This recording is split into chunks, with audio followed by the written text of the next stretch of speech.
Selamat siang, salam sejahtera bagi kita semua. Perkenalkan, nama saya Resni Mila Pilar Retrabun dengan NIM C2414201129. Di sini saya akan menjelaskan tentang keseimbangan asam basa. Keseimbangan asam basa. Keseimbangan asam basa adalah suatu keadaan di mana konsentrasi ion hidrogen yang diproduksi setara dengan konsentrasi ion hidrogen yang dikeluarkan oleh sel.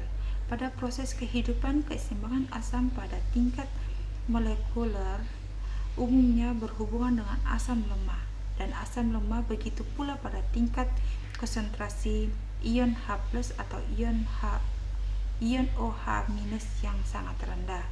Keseimbangan asam basa adalah keseimbangan ion hidrogen. Walaupun produksi akan terus menghasilkan ion hidrogen, asam basa merupakan dua golongan zat kimia yang sangat penting dalam kehidupan sehari-hari. Balikan dengan sifat asam basa, larutan dikelompokkan dalam 3 golongan, yaitu bersifat asam, bersifat basa, dan bersifat netral.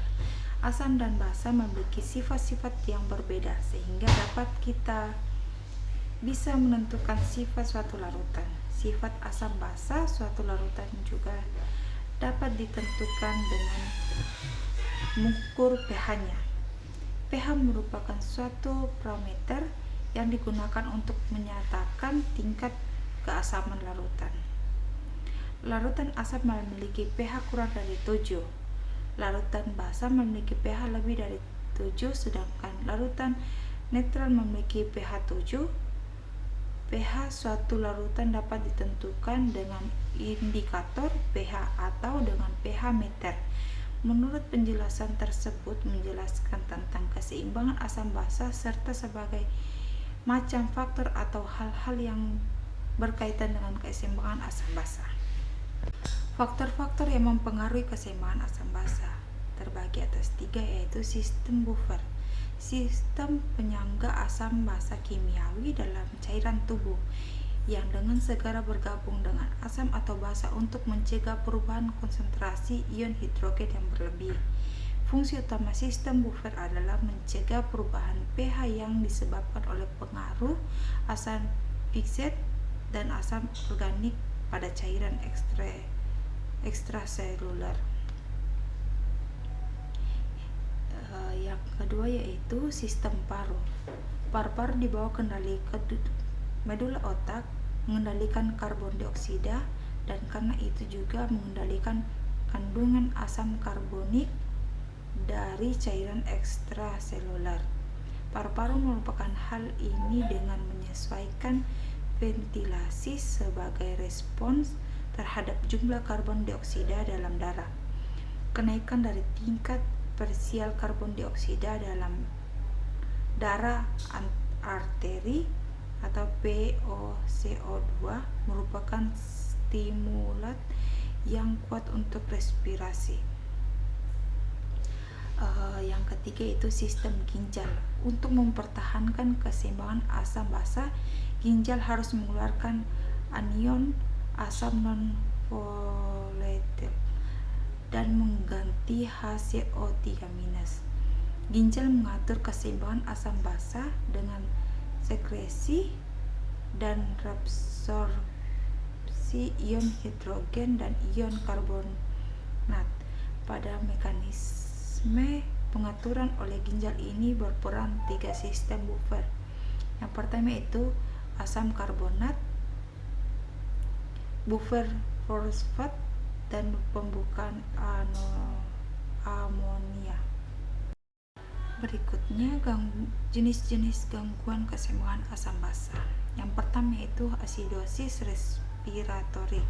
Asidosis respiratorik adalah keasaman darah yang berlebih karena penumpukan karbon dioksida dalam darah sebagai akibat dari fungsi paru-paru yang buruk atau bernafas yang lambat. Kecepatan dan kedalaman pernafasan mengendalikan jumlah karbon dioksida dalam darah. Dalam keadaan normal, jika terkumpul karbon dioksida, pH darah akan turun dan darah menjadi asam. Tingginya kadar karbon dioksida dalam darah, berangsang otak yang mengatur pernafasan sehingga pernafasan lebih cepat dan lebih dalam. Yang kedua yaitu asidosis metabolik. Asidosis metabolik adalah keasaman darah yang berlebih atau ditandai dengan rendahnya kadar bikarbonat dalam darah. Bila peningkatan keasaman melampaui sistem penyangga pH, darah akan benar-benar menjadi asam. Seiring dengan penurunnya pH darah, pernafasan menjadi lebih dalam dan lebih cepat sebagai usaha tubuh untuk menurunkan kelebihan asam dalam darah dengan cara menurunkan jumlah karbon dioksida. Yang ketiga yaitu alkalosis respiratorik.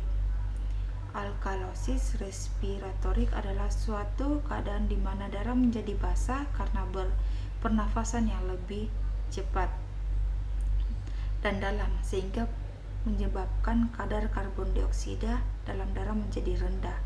Pernapasan yang cepat dan dalam disebut hiperventilasi, yang menyebabkan terlalu banyaknya jumlah karbon dioksida yang dikeluarkan dari aliran darah. Alkalosis respiratorik dapat membuat penderita merasa cemas dan dapat menyebabkan rasa gatal di sekitaran bibir dan wajah. Jika keadaannya makin memburuk, bisa terjadi kejang otot dan penurunan kesadaran. Yang keempat yaitu alkalosis metabolik. Alkalosis metabolik adalah suatu keadaan di mana darah dalam keadaan basah karena tingginya kadar karbonat.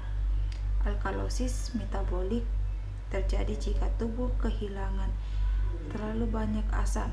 Sebagai contoh adalah kehilangan sejumlah asam lambung selama periode muntah yang berkepanjangan, atau bila asam lambung disedot dengan selang lambung. Pada kasus yang jarang, alkalosis metabolik terjadi pada seseorang yang mengkonsumsi terlalu banyak basa dari bahan-bahan seperti soda, bikarbonat. Selain itu, alkalosis metabolis dapat menjadi bila kehilangan natrium atau kalium dalam jumlah yang lebih banyak, mempengaruhi kemampuan ginjal dalam mengendalikan keseimbangan asam basa darah. Berikutnya jenis-jenis diagnosis gangguan keseimbangan asam basa.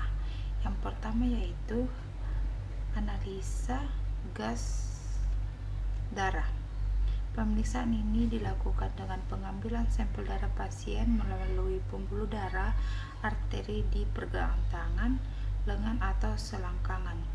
Analisa gas darah bertujuan untuk mengukur unsur-unsur yang mempengaruhi keseimbangan asam basa, yaitu pH darah, bikarbonat HCO3, saturasi oksigen atau SaO2, tekanan parsial oksigen atau PaO2, dan yang terakhir tekanan parsial karbon dioksida PaCO2.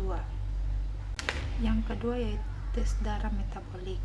Tes darah untuk melihat kelainan metabolik dilakukan dengan mengambil sampel darah pasien melalui pembuluh darah vena di lengan atau di tangan. Selain digunakan untuk mengukur kadar pH darah, tes ini juga mengukur gula darah, protein, kalsium, dan elektrolit. Yang ketiga yaitu pemeriksaan paru-paru. Pada pasien yang digunakan mengalami asidosis respiratorik, dokter akan menjalankan rongsen dada untuk melihat kondisi paru pasien. Dokter juga dapat menjelaskan tes fungsi paru seperti spirometri untuk mengukur jumlah udara yang dihirup dan dikeluarkan. Pemeriksaan lain yang dapat dilakukan adalah plethysmography, yaitu prosedur untuk mengukur volume udara di dalam paru-paru pasien. Yang terakhir yaitu tes urin. Selain melalui pemeriksaan sampel darah, gangguan keseimbangan asam basa dapat didiagnosis melalui tes urin atau urinalisis. Melalui urinalisis, dokter dapat mengetahui bila ada perubahan kadar asam basa pada pasien. Sekian dari penjelasan materi ini. Sekian dan terima kasih. Selamat siang.